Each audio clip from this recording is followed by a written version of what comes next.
berjumpa dengan mereka. Memang kita tidak pernah mengenal mereka. Memang mereka bukan teman kita, mereka bukan sahabat kita, mereka bukan saudara kita.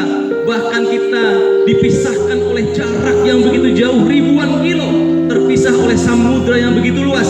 Tapi anak-anakku sekalian, tangisan mereka terdengar sampai di sini. Jeritan mereka, rintihan mereka bisa kita dengar dari sini. Sakitnya mereka bisa kita rasakan.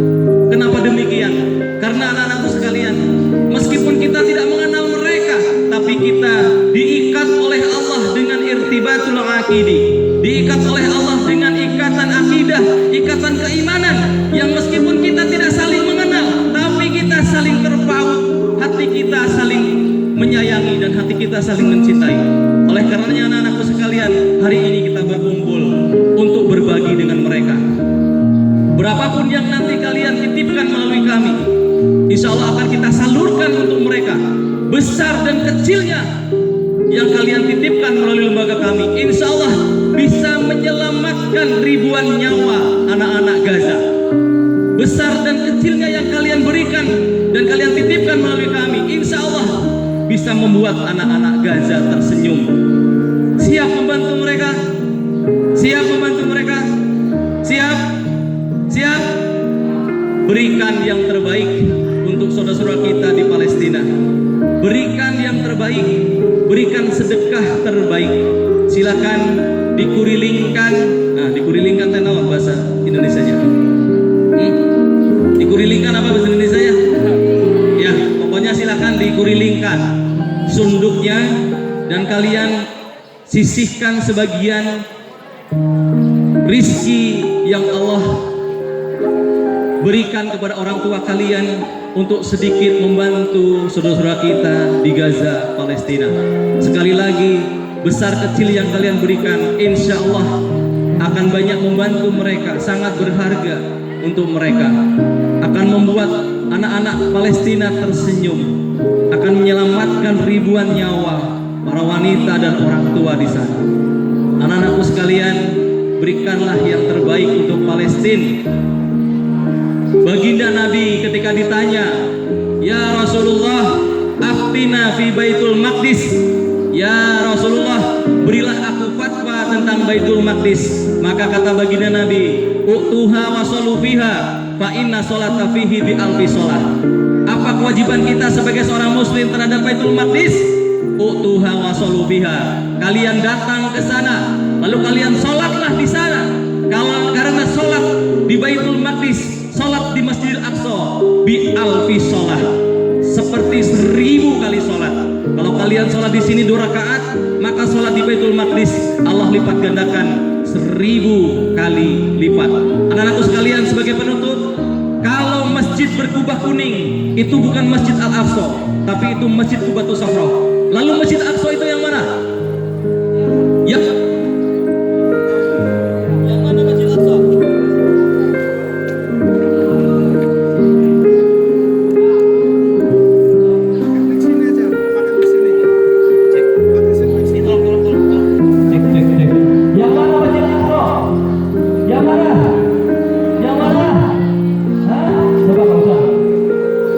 Yang mana?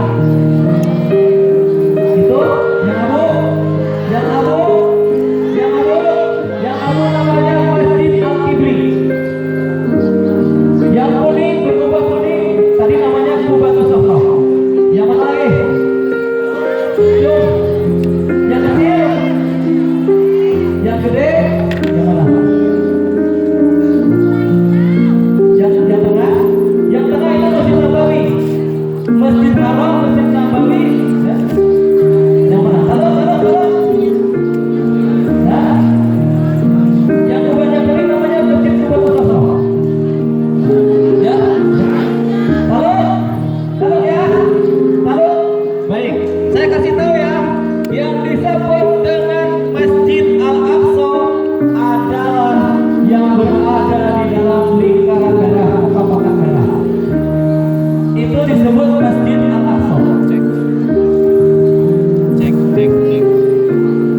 masjid.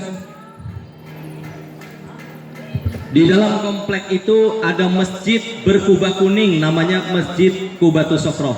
Lalu ada masjid berwarna abu-abu, itu namanya Masjid Al-Kibli. Di sampingnya ada Musola Al-Marwani, ya. Lalu di situ juga ada tempat-tempat ibadah. Banyak di situ musola-musola. Di pojokan yang ditunjuk sama Kak Ucon itu ada namanya Sulaiman Temple. Di sana orang-orang Yahudi setiap hari beribadah dengan mendagor-dagorkan tarangnya ke dalam tembok itu. Didagor-dagorkan tarangnya ke tembok. Itu tempat pengakuan dosanya orang-orang Yahudi di sana. Ya, begitu. Sudah paham sekarang? Masjid berkubah kuning namanya masjid apa? Qubatus Sofroh. Lalu kemudian Masjid Aqsa itu yang mana? Yang biru. Sebuah kompleks. Luasnya berapa? 14. 14 hektar. Ada masjid apa saja di dalam kompleks